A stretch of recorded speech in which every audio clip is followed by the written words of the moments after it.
If you're thinking about relocating for retirement, the wrong location can become a very expensive mistake, especially when you're retiring alone.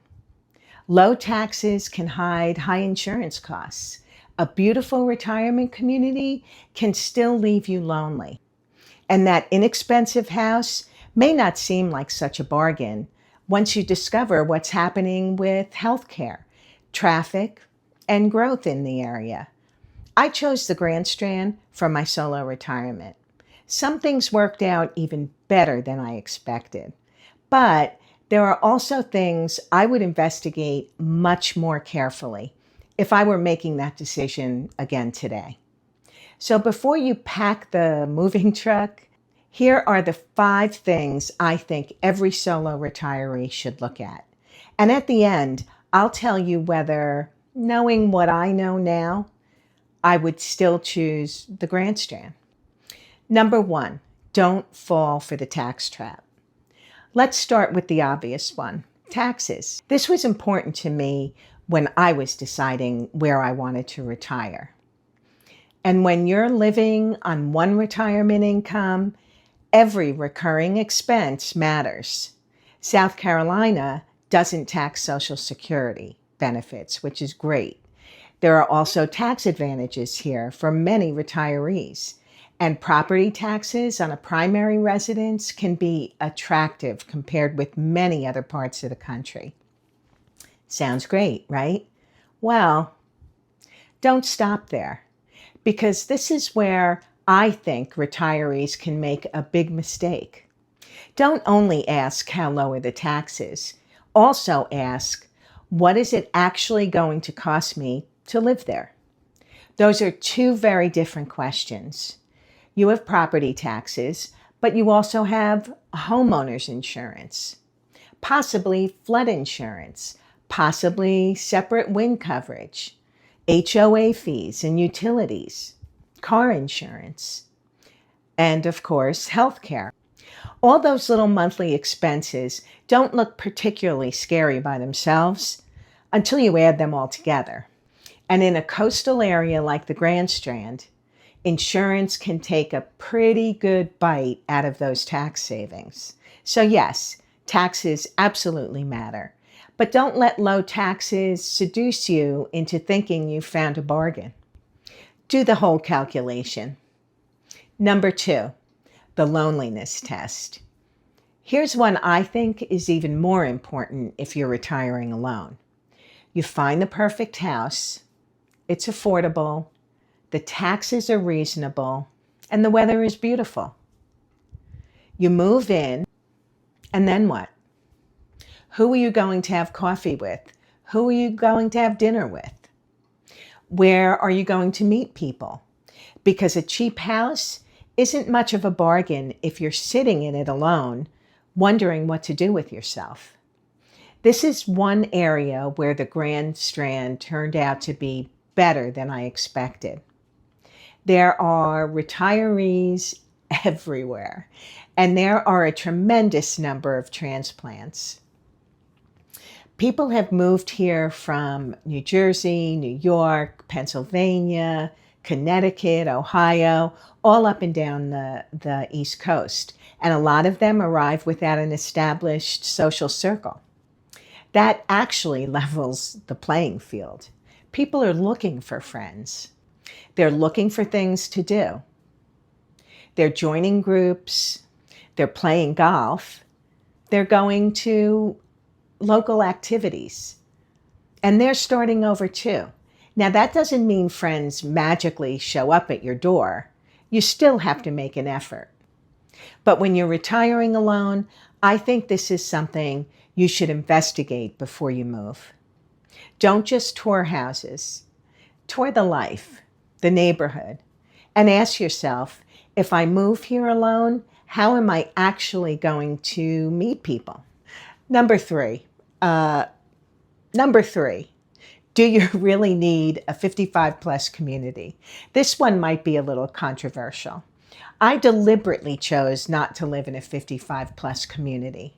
And for me, that was the right decision.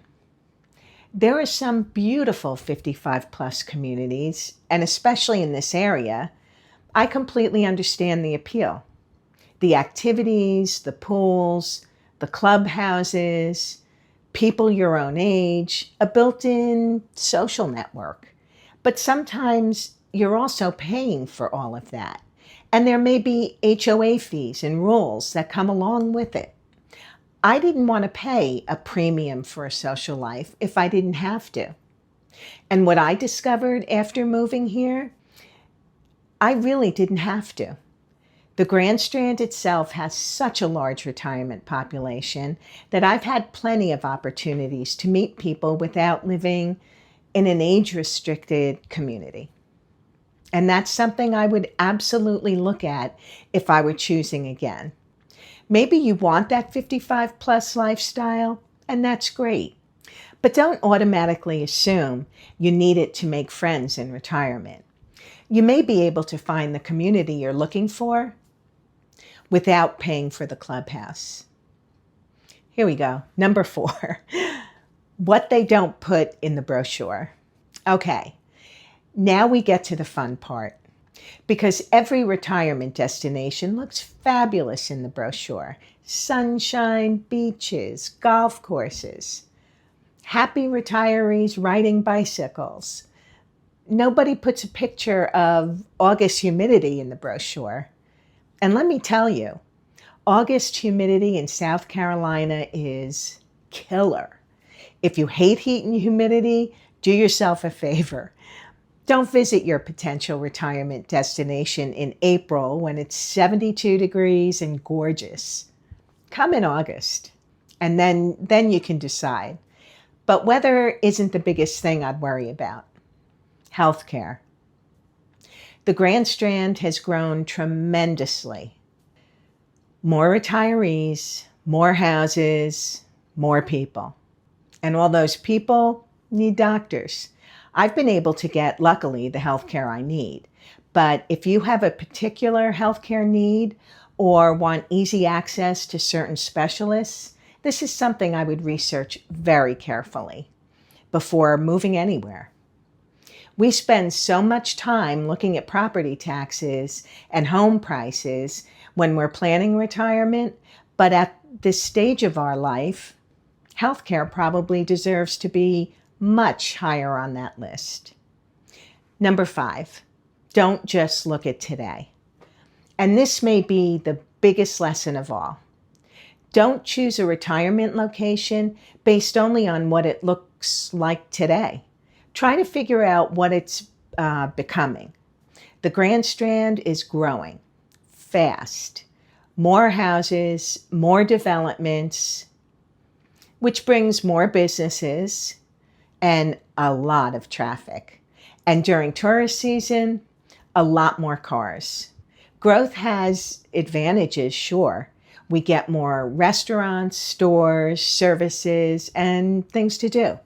But there's another side to it. Roads don't always grow as quickly as the population does. And healthcare has to keep up. Infrastructure has to keep up. And the quiet area you fall in love with today may look very different 10 years from now. That's something I didn't think nearly as much about when I was choosing where to retire. But today, I absolutely would. So knowing everything I know now, would I still choose the Grand Strand for my retirement? Yes, I would. Because for me, the positives still outweigh the negatives. I love being near the ocean. There's always something to do. I can play golf. There are restaurants and festivals. I can walk on the beach when I don't feel like doing anything else. There are lots of retirees and transplants, which has made building a social life so much easier. And financially, I've been able to create a retirement here that works for me. Is it perfect? Absolutely not. I personally don't think that perfect place exists. But here's what I would do differently if I were choosing today. I wouldn't ask, where's the cheapest place I can retire? I'd ask, Where can I afford to build a life I actually want? Because especially when you're retiring alone, those are not the same thing. So let's see how different we all are. If you were choosing where to retire today and you could pick only one non-negotiable, what would that be? Low cost of living or great health care? Warm weather or being near family? Or being near the ocean? Or maybe something I haven't even mentioned here. Put your number one deal breaker in the comments below. I'm really curious to see which one wins. I'm Maureen, by the way, and if you're figuring out retirement on your own too, subscribe to Adventures in Solo Retirement. I'll see you in the next video. Bye-bye.